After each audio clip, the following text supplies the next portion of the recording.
Our fourth interview and the last one is with the investor, the person with the money. Walid Mansour, the co-founder and the co-CEO of Middle East Venture Partners.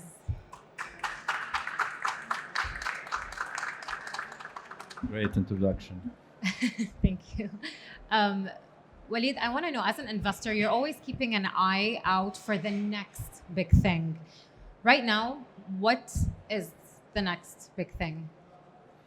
There's many layers to this question because we look at technological innovations, that's a whole layer. We look at trends, and we look at countries with opportunities. So if you look at the GCC or the Arab world opportunity, as to start from all types of digitization still have a long way to go, from retail, e-commerce, banking, fintech, even supply chains, logistics, all the stuff that we've talked about. If you move into the layer of trends, of course, it's very trendy to talk about trade tech and when you have trade wars. So, there's always stuff that comes up. It's very trendy to talk about AI applications, and it's a whole world of trends. And then, of course, the technologies themselves. On the technology side, we spent the past 15 years focusing on software. And there's been many adaptations and layering to the software industry. We started from the world of the basically single applications, and then software as a services, and then today we go really deeper into more complex systems. Again, artificial intelligence comes through waves. So it's really a layering of multiple things that we look at, not just a monochromic view. But in your opinion, I want to know if you could give us. So I can give you examples. Thing. Yeah, exactly, let's talk about trade financing as an example.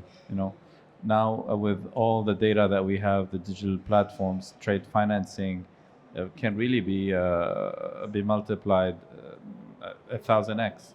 All those participants who wanted to access lending or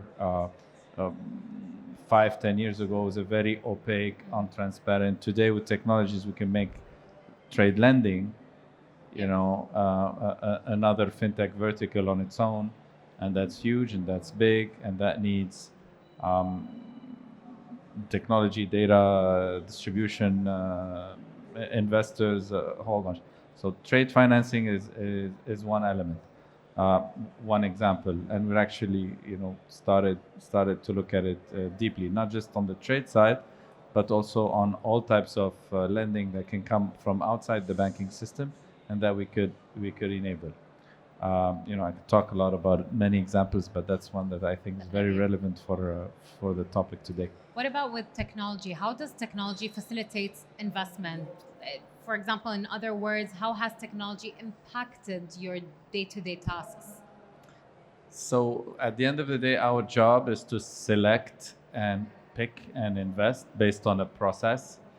And this is venture capital, right? Because technology has gone into every aspect of investment, specifically at the past 15 years with the rise of fintechs. You could argue that technology has been around in the investing world for since when the first stock markets were automated. But what has happened in the past 15 years is that we have a generation of both builders, engineers, and users, us who use all these apps, that kind of got used to that momentum. So how does that affect us? So first of all, a lot of the incredible tools that we did not have, we have them today in the areas of screening, decision making, research. I would always argue that we are very replaceable with artificial intelligence. Just venture capital is just a matter of few years where you have basically AI replacing most of the stuff that we can do.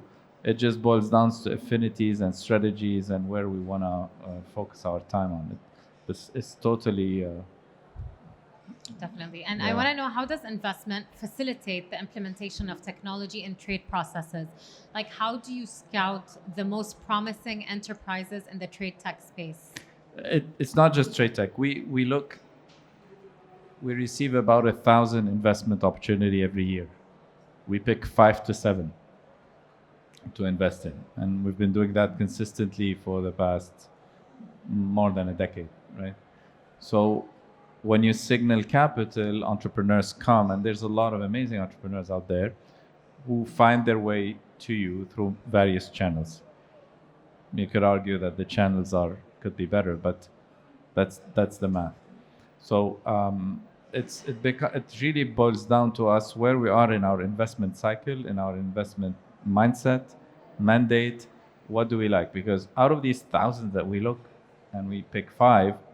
I mean, out of the 995 that we don't pick, some of them are really not good, but a lot of them are amazing opportunities, and they make money and they're very successful. It just we either don't like that space, or something is off with the negotiation, or something is, there's always reasons that are our own reasons, and therefore it really boils down to what are you focused on today. So I think it's a very timely conversation to have a trade war going on, and then all of a sudden the discussion of how we could use technology in trade is just became incredibly relevant, right? And will become a bit more relevant. It's something that will be probably covered by the media. So that will push a lot of investors to start looking at this sector in a different way, because like literally 1 week ago they wouldn't have thought about it, and then we'll push them to study it more, etc., etc. I think also what comes with trade, this idea of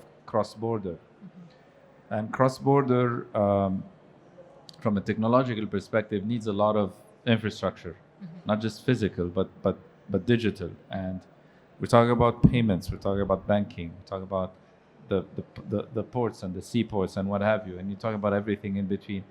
And the software opportunity or internet opportunity or digital opportunity is really a data play here, a data arbitrage between those cross-border opportunities. There hasn't been a lot of giant companies that were born out of that space, right? So I think there's a lot of entrepreneurs, and I know some even here in the room. There's an opportunity to build a giant, unicorn-like tech trade-focused company, and I think it'll be a very exciting space to watch for.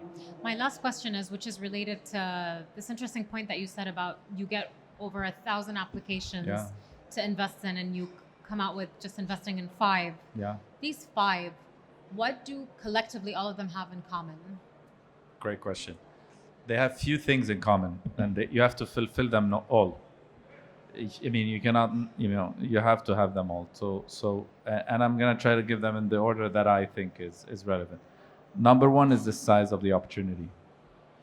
Very important, because a lot of us miscalculate the size of an opportunity that we look into. Some things appear very big, but in reality, they are small opportunities, because there's not much adoption, there's not much trend, technologies don't scale, blah blah blah. So,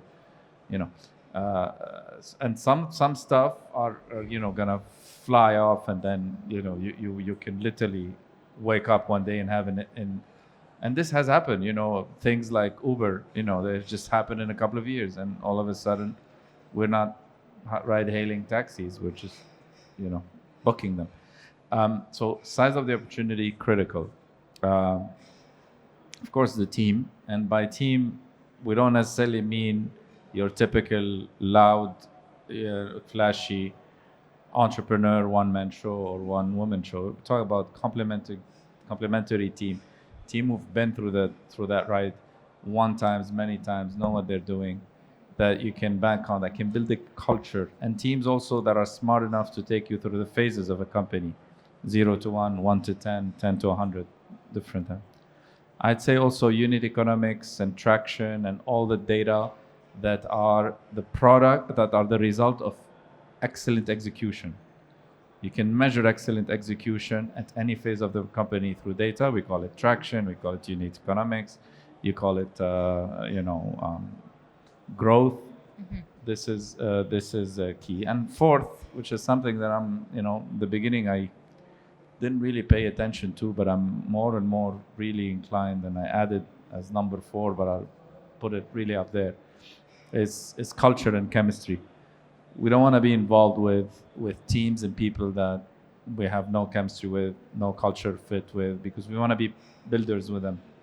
And that's a very important one. And actually, that's why sometimes out of the 995 we come and say, this is not for us. We'll focus on the stuff we like. Definitely. Walid, thank you so much. Thank I you. really appreciate it. Now we've all heard individually how each person is leveraging technology for their respective trade roles.